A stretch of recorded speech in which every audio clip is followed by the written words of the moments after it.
And we are live.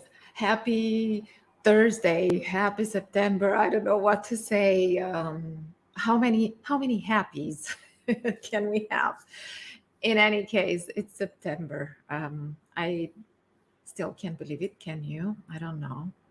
Um, all right. So I wanted to quickly say something about managing performance and especially managing poor performance or underperformance because I got this question from one of the members of the Lead for Legacy League, my leadership and management development program for emerging leaders. And somebody just popped the question in the community this morning. It was all around how do I manage? I'm going to read the question as it came. Um, how do I handle bad performance and how do I create a management plan for a member of the team that is not performing? So, that is a question that I get from a lot of people who are new at this thing of leading people in teams. And especially when you have somebody underperforming, there's a number of things that you need to look at before you actually start having that conversation. So, in other words, you need to be prepared, right? Preparation is key. You don't prepare, you don't have a good conversation, you don't have a good outcome. Because think about it, what do you want to do? What is the outcome there? What's the end result? What do you want to make happen? Why do you even have the conversation in the first place? So, if you're somebody who's leading a team right now and are new to it, here are some things that I wanted to share with you so that you don't feel overwhelmed by the idea of it, because I know a lot of you say, yeah, but it's like it's an uncomfortable conversation, it's a difficult conversation. And what I'm saying is it doesn't have to be. If you do it right, if you go through the steps that you need to take, it doesn't have to be. Even better than that, not that it doesn't have to be a difficult conversation, but it can be such a valuable conversation for everyone involved.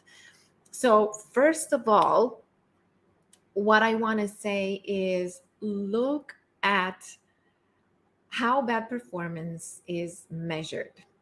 In other words, how do you even know that that team member is underperforming or is performing poorly? What are the indicators? What are they being measured against? And what do your numbers tell you? How do you even know? What does bad performance look like? It has to be very, very clear so that when you show them, you actually have something to show. You actually have something to say. You can't say like you're not doing a good job. Like what does that mean? And we talked about that. Everything that's related to performance has to be related to behavior, not personality.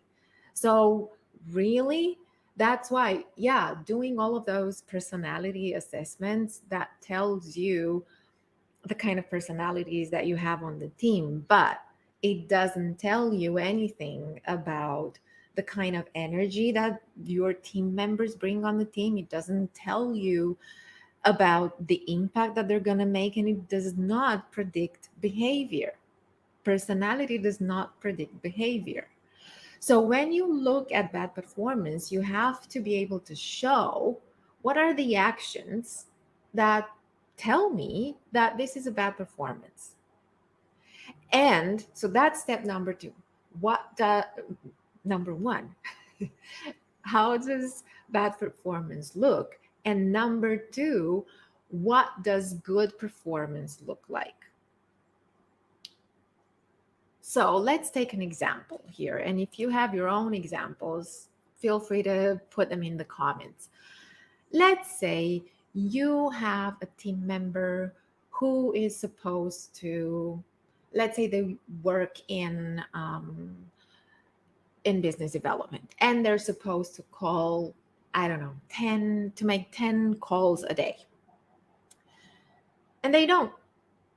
They only make 2 calls a day. Let's give an extreme example here, right? They only call 2 people and they have no results. They don't close any sales. They don't have any potential business that they're bringing. They're not bringing anything. So that is bad performance. You're supposed to call 10 people a day and you're only calling 2 people. And then you're supposed to close, I don't know how many deals a month, and you haven't closed anything. So what's going on? And then you have a discussion with them. Okay, what's preventing you from calling 10 people? Why do those conversations not end in any kind of further prospecting? Why do those conversations that you have don't result in us getting any new contracts or anything that is quantifiable? Try to find stuff that is quantifiable regardless of the role. Or if they have something like they work in reception and they're supposed to greet people, to have them sit in the waiting area, to announce people, to coordinate the meetings and everything, and you get the feedback that they don't do that, that there's a long waiting time, that people are not announced, that somebody's looking for them, and so on. So that is okay. This is what you're supposed to be doing. This is what I heard hasn't happened. What's the problem here? Because this is what needs to happen. And then it's going to be clear for everybody what you need to do. So you have to, that is the diagnosis that you have to do. If you're a new team leader, by the way, you go and check the history of that. Has that bad performance recurred sometime in the past? Has it been addressed? Have any solutions been suggested and tried out, and what happened there? Why didn't those work? Why do we have that kind of behavior that we wanted changed? Why is it repeated? Why hasn't changed happened? And it can be because we didn't support that person in any way. We didn't offer them any help. It wasn't clear to them what they needed to do to change what they needed to change. Maybe they didn't even understand what it was that they needed to change. So if I don't know what bad performance looks like and what tells me that this is bad performance, if I can show what very good performance needs to look like, how can I even solve anything? So these are the main 2 elements. Know the measurements. What are they being measured against? And do they know that they're being measured against that? Make sure that you have all of the information in place. And then think about it when you have all the history, and check if there's anything, if there were any other discussions with them in the past where they had the same issue and now it's repeating, or they haven't had it and it's not repeating, it's a new thing. So we know about it, we know what the problem is. Let's go and see what the solution is. That's easy, but identify the problem, identify what happened there, because there might be more to it. I've seen a lot of, especially new managers, going in and saying, okay, this is bad performance and it needs to be addressed. But if you don't take time to really ask your HR people, because they have some kind of background history about that kind of performance. Has that happened? They might have information that you want to know about. If you don't have an HR department, or if they don't have that kind of information, go ahead and ask the person, okay, have you had issues with this before? What have you tried? Have you tried anything? How do you try it? Why do you think it hasn't worked? What do you think would help you perform better in this case? And then explore solutions with them and think about what support, or help or action is needed so that you improve that performance. So you change that behavior, and just know that that's going to take time, because changing behavior, that's going to take time. It involves creating different kinds of habits. So yeah, that's going to take time. But when you have a clear outcome, here is where we are today, not so good, but here is where we want to go. That's wonderful. And here's by when we need to get there. So give a deadline. Okay, let's work on this. And in 1 month, we already expect to see some improvements, and give the quantitative and qualitative measurements. Here's what needs to happen. You have to move from calling 2 people to calling 10 people. You have to move from receiving three um, unsatisfactory reviews from people to satisfactory, at least satisfactory reviews. We don't want to see any unsatisfactory there. Whatever it is you can move, that helps you move forward. So measurements, again, see how you can clarify by when do we need to see the full improvement, and how are we going to measure progress? How are we going to make sure that you do the things that you need to do, and that I support you in the things that you need to do? And revisit that, I would say, initially weekly, and see how it goes. Don't set a deadline of, okay, in 3 months, I want to see this improved, and then that's it. You don't even care about it, because it won't work. You need to check in with that person quite regularly and have them check in with you. Have them take that accountability and say, okay, you know what? Let's set up weekly meetings so that we can have discussions around progress on changing this performance and improving it. Now, of course, it will depend on the situation and how long this person has been underperforming for, maybe even without anyone delivering that message to them. So they might have been underperforming and they had no idea that this is what they were doing. That's one case scenario. Or they have been underperforming, they kind of knew about it, but really nobody had the discussion with them, and nobody even wanted to try to change that.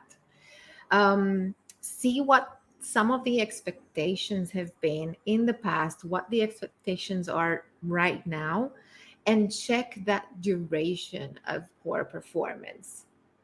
And see whether it's been addressed in the past or not. And if it has, how has it been addressed? And what were some of the discussions going on there? Because you don't want to try the same solutions that obviously didn't work in the past. Or if you try the same solution, you want to try it applying that, implementing that solution differently so that this time it works, because it doesn't make sense for you to do the same thing over and over again, right? And expect a different result. That is the definition of insanity, as we all know. So, no. And look at if that poor performance was addressed in the past, why aren't results there? Is it because the person didn't take the action needed? Or is it because they didn't have the support that they needed? Or were there any changes in their role? Any new responsibilities that they were given? And what happened there? There's always more to it. When it comes to underperformance, there's more to it than meets the eye. And the reason I say that, because what usually meets the eye is this person doesn't care. They couldn't care less about their performance and about what they're doing. And if that is true, that tells you a lot about the environment that they operate in, about how they were maybe hired for the wrong role. Maybe they're not a bad hire, they're not the right hire for the right role, and maybe there's something deeper that you can look into right there. So that can give you so much information, because let me tell you, people, nobody wakes up in the morning thinking, i'm just gonna I'm just gonna give everyone such a hard time today. I'm not gonna do my job. I don't care about my job. I don't care about what I have to do. I don't want to be valued. I don't want to be appreciated today. So I'm just like, I don't care. And that every day. It doesn't have how many of you do that? I don't think too many. Typically, people want to make a difference. People want to be appreciated. People feel good being appreciated. And in the right environment, they will operate from this point of view, from this perspective, with this scenario in mind. I want to feel good about what I'm doing. They don't want to feel bad about what they're doing. So whenever you have somebody who's underperforming, go for looking at what happened before, involve them in discussing solutions, and move forward from this perspective of what is it that we can do to change it, and make it clear what the change looks like. How are we going to measure it, and by when? Okay, so that's it from me today. What I wanted to say, check the links in the description and also in the comments, because I put there some useful leadership resources. Now, of course, for those of you who want to give feedback and who need to have this kind of difficult discussions, just make sure that how you say what you have to say is going to have the impact that you want to have. Um, which leads me to remember that you have the live public speaking for emerging leaders workshop that's happening next week. But there are only 10 spots for it, because it's highly interactive. We're talking about techniques that actors use to breathe better, speak better. We're going to go through diction exercises. We're going to go through posture. We're going to go through body language. We're going to see how mindset affects how we say what we say and how we can work with that. So we all know that we need to prepare for these kind of conversations. And especially, this is one of them, right? A difficult conversation. You have to be able to deliver your message right. So if you are interested in improving those skills and in boosting your leadership muscles with your public speaking muscles, check the link and register, because you have a super early bird price by September 3rd, which is tomorrow. And I also shared the link to one of the previous live workshops that we did here at All Personal. That was last week, where we discussed feedback, we discussed listening.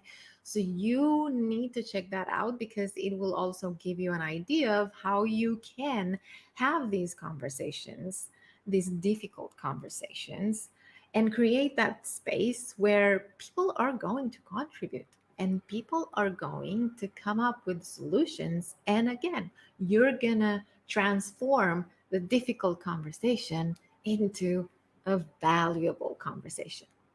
All right, cool.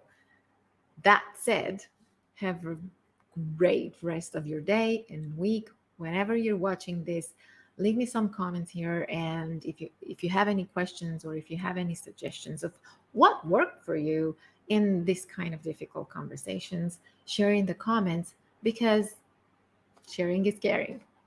All right, see you next time. Bye for now.